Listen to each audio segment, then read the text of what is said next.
Bonjour chers internautes, je vous remercie encore de nous suivre encore une fois sur le plateau de la MEAS. Alors aujourd'hui, nous avons posé quelques questions à certaines personnes qui étaient présentes aujourd'hui au culte. Nous avons reçu le message de la servante évangéliste Maman Lauriane et de Maman Mariam, la femme du prophète exaucé. Alors j'ai avec moi la sœur Ornella. Elle va un peu nous partager ce qu'elle a reçu aujourd'hui, qu'est-ce qu'elle a appris aujourd'hui. Alors bonjour sœur Ornella. Bonjour. Alors, je vais vous poser la question, qu'est-ce que vous a particulièrement touché par rapport au message d'aujourd'hui? Qu'est-ce que vous avez pensé du culte que nous avons eu aujourd'hui? Merci pour la question. En fait, moi, le culte d'aujourd'hui, c'était vraiment un culte merveilleux. On a eu deux mamans, deux grandes dames qui nous ont beaucoup parlé. Et en général, le moment, quand ils passent pour parler, c'est toujours pour conseiller, c'est toujours pour motiver, c'est toujours pour nous enlever, nous donner vraiment des leçons morales. Alors moi, c'était vraiment un culte qui m'a beaucoup plu. J'ai beaucoup appris certaines choses que j'ai négligées. Ça m'a vraiment beaucoup réconfortée. Oui, bonjour à tous. Donc moi c'est le frère Eddy. Ici vous avez écouté les témoignages de nos frères et sœurs. Est-ce qu'il y en a un en particulier que vous avez retenu ou qui vous a marqué et pourquoi? Bien évidemment oui, c'est le témoignage de la sœur Aimée. Honnêtement ça m'a beaucoup plu. Parce que j'ai beaucoup aimé le courage qu'elle a eu. Parce que souvent, en général, quand on passe devant pour témoigner, on dit toujours des choses positivement en fait. Mais elle est passée pour témoigner quelque chose, les erreurs qu'elle a commises. Alors moi, ça c'est déjà quelque chose qui m'avait beaucoup plu. Parce que même moi, personnellement, je n'ai jamais eu le courage de passer devant pour témoigner sur mes erreurs. Alors elle, son témoignage aujourd'hui, ça m'avait beaucoup vraiment édifié. Parce que souvent, quand surtout nous qui sommes dans une église prophétique, on reçoit beaucoup de prophéties et souvent on met de côté, mais il y a des choses qui nous arrivent, on n'arrive pas à se faire corriger, on n'arrive pas à passer témoignage pour dire que voilà, moi j'ai commis telle erreur et si j'ai beaucoup aimé son témoignage, ça m'a beaucoup édifié. Okay.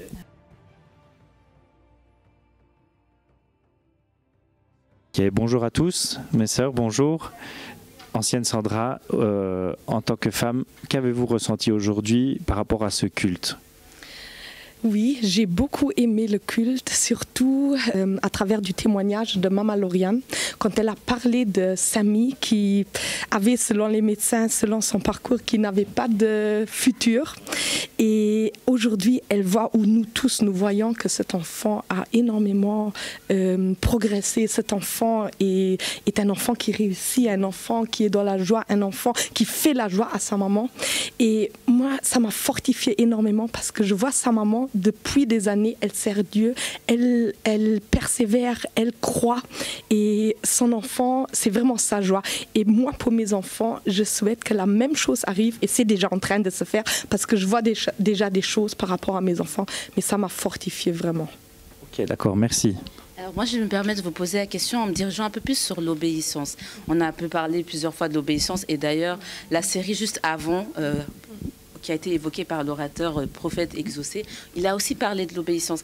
Est-ce que vous particulièrement, vous avez aussi une expérience où l'obéissance soit vous a fait défaut, ou l'obéissance a eu un prix, vous avez reçu quelque chose en retour de votre obéissance? Ouais. Oui, l'obéissance, je dois dire, c'est un prix à payer. Parce que déjà, quand quelqu'un te dit quelque chose et tu veux obéir, et c'est la volonté de Dieu, le diable commence à t'attaquer. Moi, j'ai fait l'expérience, tout au début, quand j'étais à l'église, le prophète m'avait dit « prie en français ».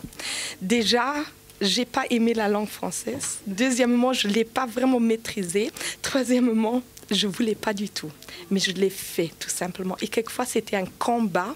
Mais aujourd'hui, je vois les fruits de cette obéissance. Et c'est pas la seule chose. Il y a d'autres choses que j'ai vues dans ma vie. Quelquefois, l'obéissance, il faut le faire tout simplement. N'importe ce qu'on ressent, n'importe comment on se sent. Mais Dieu est bon. Quand nous, on obéit, il veut notre obéissance. Parce qu'avec quelqu'un qui obéit, il peut tout faire. Quand tu n'obéis pas, quand tu fais à ta manière, il rate le but parce que tu ne fais pas ce qu'il veut.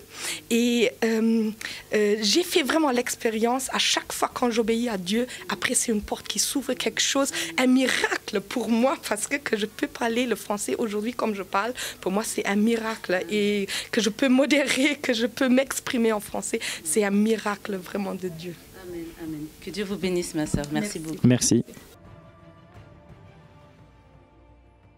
Mon frère, ma soeur, bonjour. Donc moi c'est le frère Eddy et j'avais une question pour aujourd'hui concernant les témoignages. On a vu diverses personnes passer devant pour témoigner de la gloire de Dieu dans leur vie. Quel témoignage vous a impacté le plus et pourquoi ? Je peux dire que j'ai été touché par deux témoignages. Le premier témoignage, c'était celui de la sœur Aimée sur l'obéissance. Ça cadrait avec le thème qui a été prêché ce matin. Donc on a vu qu'effectivement, elle avait reçu une prophétie. Et elle n'a pas obéi à la prophétie, elle a reçu la conséquence. Donc ça démontre que quand on est enfant de Dieu, il faut qu'on puisse obéir à ce que Dieu nous dit. Le deuxième témoignage aussi qui m'a impacté, c'était celui du frère Papy, qui a montré que même on peut ne pas être accepté dans une université là où on habite, comme pour dire que humainement, on peut ne pas accepter quelque chose qui nous arrive dans la vie. Mais quand on arrive à avoir la lecture et à obéir au message que Dieu nous donne, il a quelque chose de glorieux qui pour nous. Une porte peut se fermer, une autre peut s'ouvrir. Et on a vu avec le frère Papy, la porte de l'université luxembourgeoise était fermée pour lui, mais une grande porte qui est l'université de Sorbonne s'est ouverte pour lui parce qu'il a obéi à Dieu. Donc encore toujours l'obéissance est clé et il faut laisser Dieu nous guider et on voit toujours quand on peut être déçu par quelque chose, mais c'est pour une grandeur pour demain. Ok, merci frère Suleiman. Alors, bonjour frère Suleiman. Comment est-ce que vous avez trouvé le culte d'aujourd'hui? Merci pour la question. Le culte, c'était un bon culte, c'était merveilleux. Dieu encore a parlé aujourd'hui. Le message était sur l'obéissance. Et on peut dire que l'obéissance est la clé. On a compris aujourd'hui que l'obéissance était le prélude à toute bénédiction de Dieu. Pour que quelqu'un soit béni, il faut qu'il puisse obéir à Dieu. On a vu le cas avec Abraham, pour qu'il devienne le père d'une multitude, qu'il puisse être le père de la foi. Là, il a posé un acte véritablement qui démontre qu'il obéit à Dieu. Et donc ce message aujourd'hui, c'était de nous amener à obéir à Dieu, à prendre l'obéissance comme une clé afin de pouvoir progresser et aller sur le parcours que Dieu a tracé pour nous. Donc je peux dire qu'aujourd'hui, le message était vraiment merveilleux, c'était bon, c'était vraiment glorieux. Amen, amen.